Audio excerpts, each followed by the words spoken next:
drip any extra water in the canner.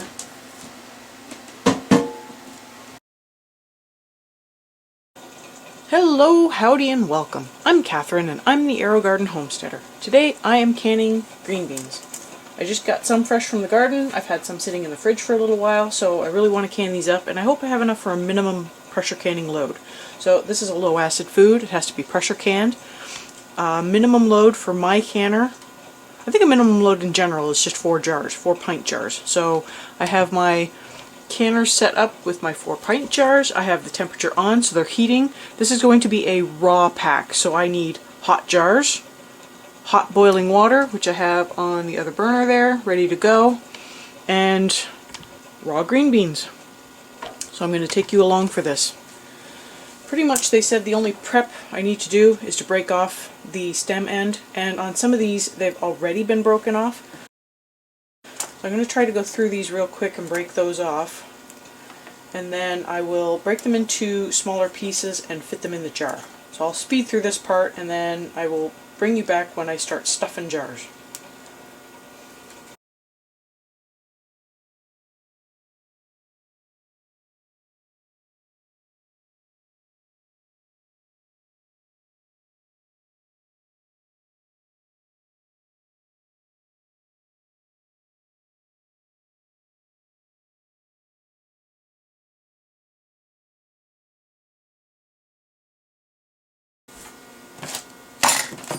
Okay, ready for the next step. So I'm going to take my hot jar out.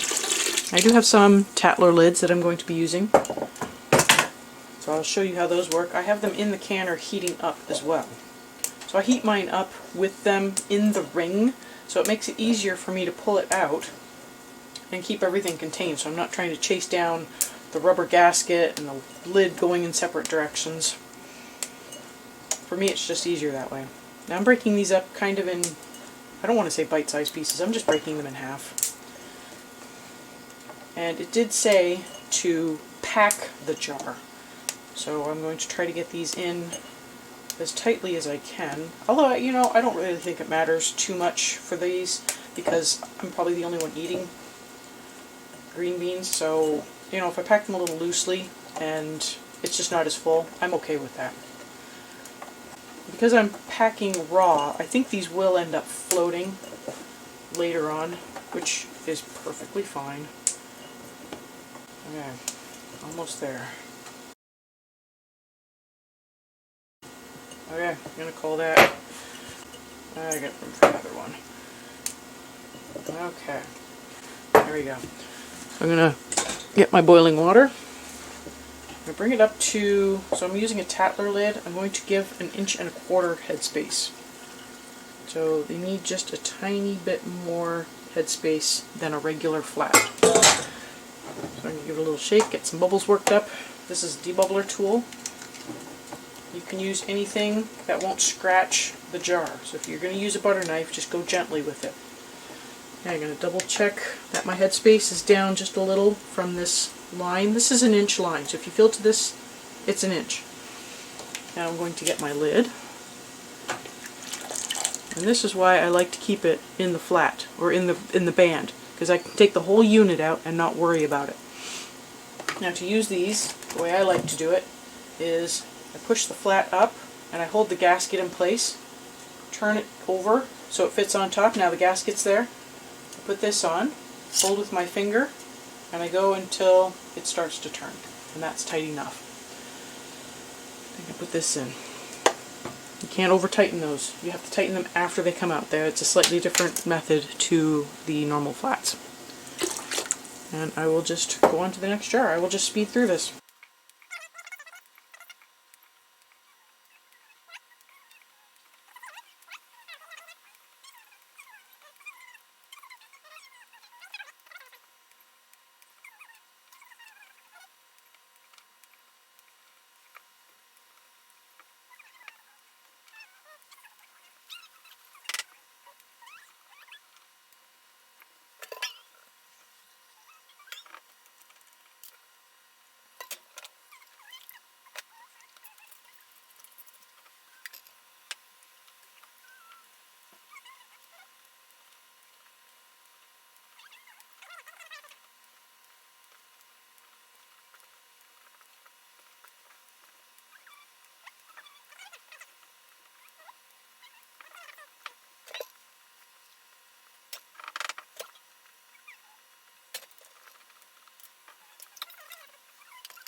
So I had enough green beans to do 3 cans. So I'm going to fill up my last jar with carrots, which take about almost the same amount of time processing wise, so I can mix them in the same batch. So I will just peel my carrots, cut them up into rounds, and toss them in with everything else. But I'm going to speed through this as well.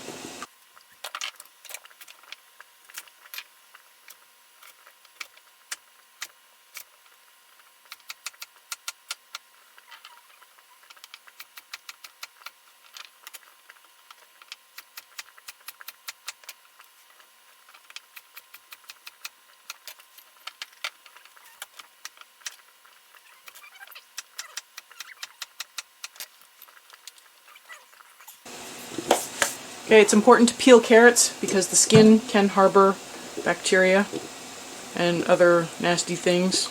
It's just one of the recommendations. So I peeled my carrots. Plus my carrots are kind of in a sad state, so this is a good way to preserve them and keep them from going bad. I've got just a little too much water in this. There we go. Pour up my last Tatler lid. So green beans in pints require 20 minutes.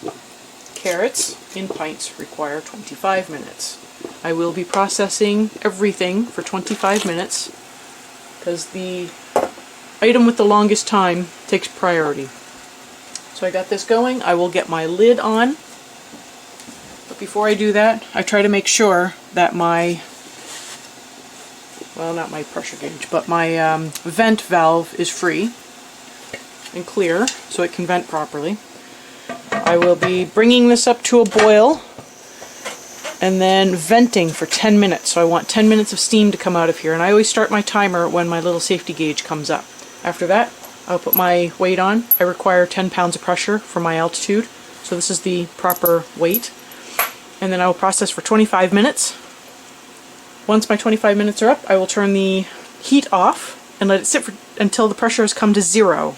Once I can open the lid again, I will open the lid and allow it to just sit for another 5-10 minutes to acclimate a little bit longer. At that point I'll bring you back. Because the Tatler lids require a little extra attention at that point, I will need to take them out and tighten them. Not enough for a full canner load? Can some water. That is one of the great things about the reusable lids. I'm using a harvest guard right here. Sometimes I use Tatler. It just depends on what comes up in the rotation, but reusable lid, jar of water, that fills your minimum load, and you either have water in your storage now, or you just open it up and dump it out. I'm back, and the pressure has naturally come down to 0. I have taken my weight off, my relief valve is down, so everything's good. I've had this open for just a short period of time. I just open it up and rest it on the blocks so that it can vent a little bit more, so it's not like screaming hot in there. It's just really hot. But I'm going to take this off. Now when I first take it off, I try to open it away from me, and then I drip any extra water in the canner. Now I like to get my Tatlers out first, obviously because I have to tighten them, but I do find that the sooner I get them out from removing the lid, the better my chances are of having a good seal. And once again, see, this one's not boiling. I'm not sure it'll seal, and that's fine. This one's not boiling either. I don't know if it will seal. That does start getting annoying when you have to eat a whole bunch of stuff. I don't have very good success with the Tatlers in the pressure canner. So, you know, I decided to take a chance this time, and I might regret that. But those are my green beans, and those are my carrots. I hope you found this video useful. If you did, please like and share so that others can also find this video. If you haven't subscribed already, that would really help. It'll help you learn when I put new videos out, and it helps me get found by more people. I hope you enjoyed this video, and I will see you next time on the Aerogarden Homestead.